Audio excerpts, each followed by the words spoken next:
Tous. Donc je remercie encore la presse qui a bien voulu répondre à notre invitation. Je remercie toute l'équipe du ministère, le cabinet et les autres directions. Et je remercie particulièrement les deux directeurs, M. Gueye et M. Thiaré, Office du Bac et Cinerie, qui ont fait de belles présentations très claires à l'attention du public.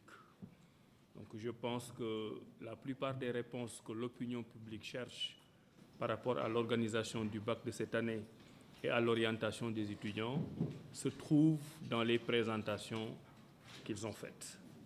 Donc pour ma part, je vais juste résumer. Et je résumerai tout ce qu'on a dit ici aujourd'hui en 6 points.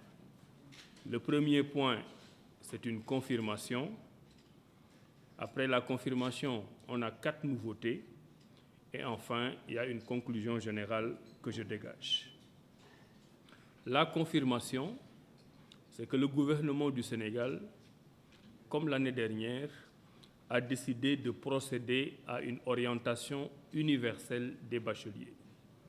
Cela veut dire que tous les bacheliers sénégalais de cette année qui vont en faire la demande seront orientés dans les universités publiques et dans les ISEP.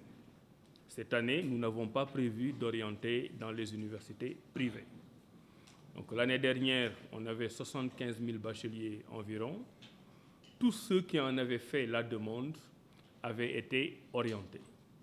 Cette année, si nous tenons compte du fait que nous avons 166 000 candidats, c'est bien ça, 166 400 candidats, et que si nous allons vers un taux de 50%, comme c'était le cas l'année dernière, on était à 50,50%, cela veut dire que facilement, cette année, nous pouvons arriver à plus de 80 000 bacheliers. Quel que soit le nombre de bacheliers de cette année, le gouvernement du Sénégal va les orienter dans les universités publiques ou privées. C'est ça la confirmation par rapport à ce qui s'est passé l'année dernière. Maintenant, on a 4 nouveautés. La première nouveauté, c'est la journée d'aujourd'hui.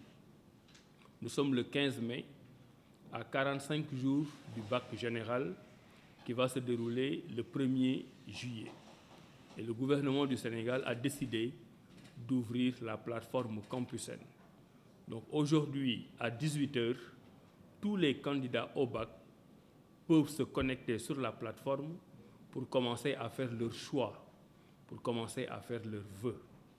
Pour l'utilité qui s'y attache, le professeur Thiaré vous en a parlé tout à l'heure. Mais la nouveauté, c'est que pour la première fois, on ouvre la plateforme avant même l'organisation du baccalauréat. Et j'y reviendrai dans la conclusion. La deuxième nouveauté, c'est que si les étudiants commencent à se connecter à partir du 15, nous avons décidé, au niveau du ministère de l'Enseignement supérieur, de la Recherche et de l'Innovation, d'organiser un salon que nous appelons Univers Salon. C'est ce que vous voyez à l'écran, qui est un salon des universités sur l'orientation, l'apprentissage, la formation, organisé par le MESRI et aligné sur le Sénégal 2050. Alors, l'utilité de ce salon est assez évidente. D'habitude, les élèves sont orientés dans des universités après le bac, et c'est après seulement qu'ils commencent à comprendre les tenants et les aboutissants de la filière qu'ils ont choisie. Vous avez vu ailleurs dans le monde que l'élève ou l'étudiant a ces informations en détail bien avant même l'organisation de son bac. Donc cette année, nous avons décidé d'organiser l'Univers Salon, qui se tiendra les 13, 14 et 15 juin au CICES. Pendant 3 jours, toutes les universités du Sénégal, publiques comme privées, et pour les privés, les écoles qu'ils désirent, mais au moins les 8 universités publiques, les 150 départements qui s'y trouvent, les écoles d'ingénieurs, les ISEP et toutes les écoles privées qui le désirent, vont se donner rendez-vous pendant 3 jours au CICES pour présenter les offres de formation.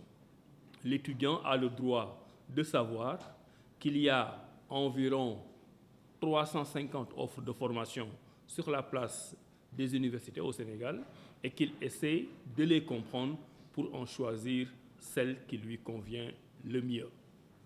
Et comme on l'a dit tout à l'heure, nous ouvrons la plateforme le 15, nous organisons le salon un mois après.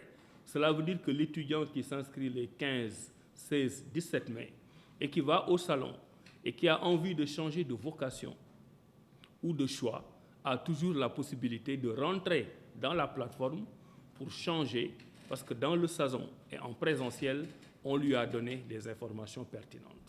Il pourra avoir une deuxième opportunité de changer, de modifier ou de s'ajuster après l'obtention de ses résultats du bac.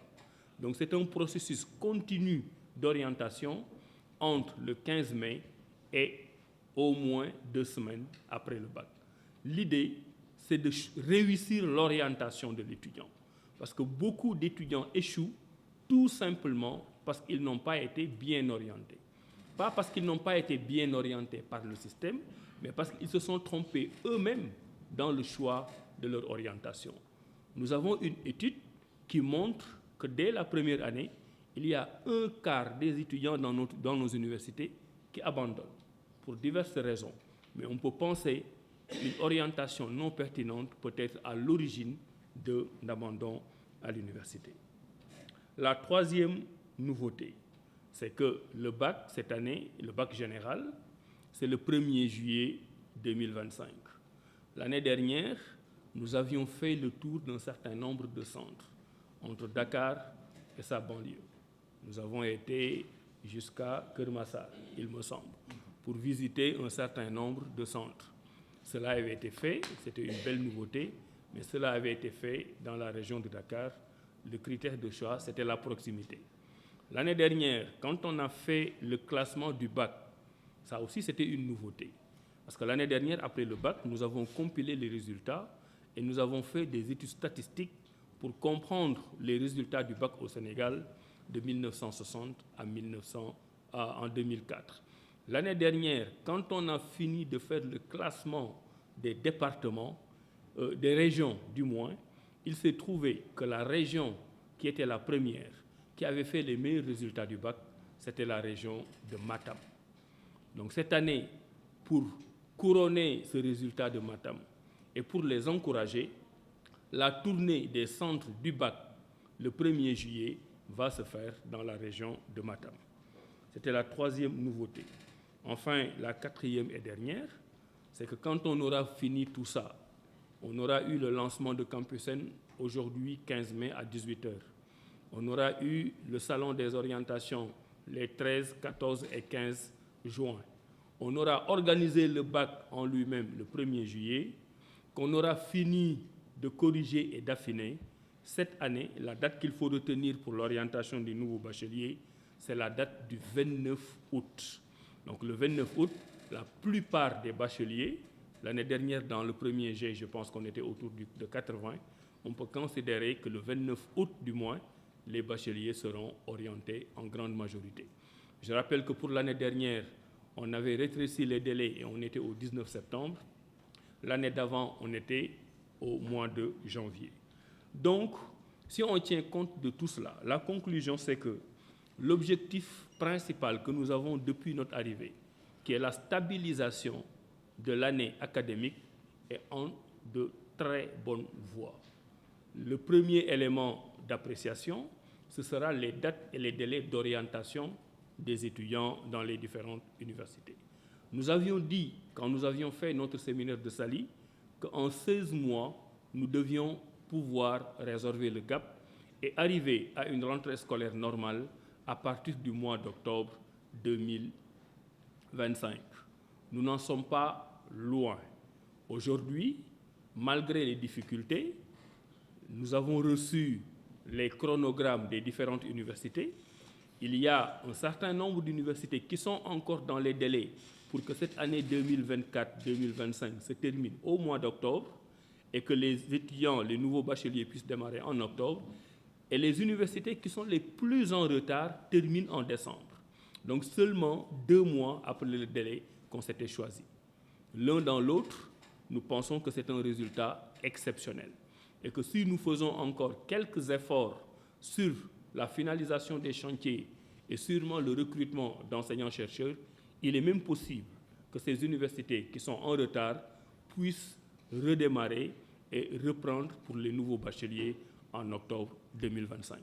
Donc l'objectif est là, il est clair, il est difficile d'accès, mais nous nous y approchons au fur et à mesure grâce à l'aide et à la contribution de toute la communauté universitaire.